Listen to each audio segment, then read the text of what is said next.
Eto nga pala guys yung smash na loaded na literal na one hit delete yung laban namin kasi pagkatapos naming lumaban na overheat yung kanyang smash kasi nanggaling pa siya sa passive, dinayo talaga tayo dito para kumarera lang para matesting yung flame X natin. Gano'n no?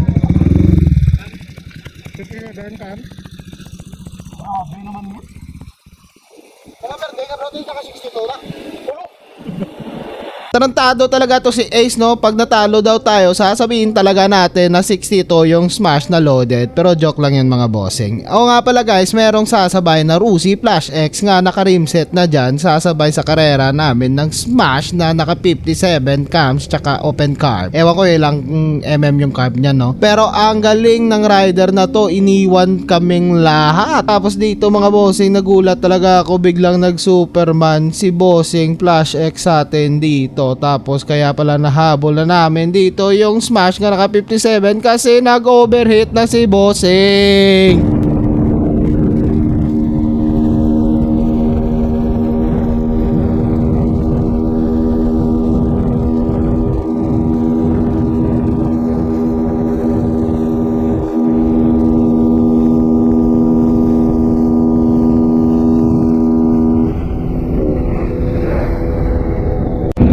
Anyari boy?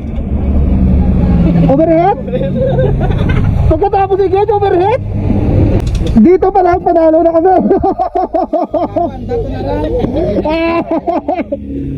Overheat agad?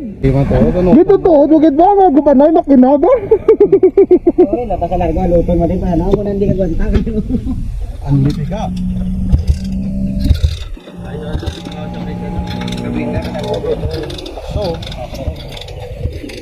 Mukhang mag-overnight ka dito, boss.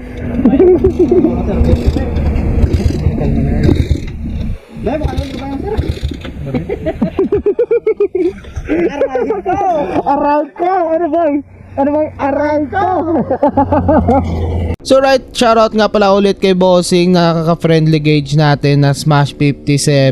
Bossing, bawi na lang kami next time, tapos sana umayos na yung motor mo dyan. O nga pala, shoutout nga pala to sa BF3i ng Euro na 180cc na natagpuan namin sa daan habang umuuwi kami sa Iloilo. Merong nagyaya sa atin na gauge. Uploadin na natin to next kung saan namin natagpuan tong BF3i ng Euro.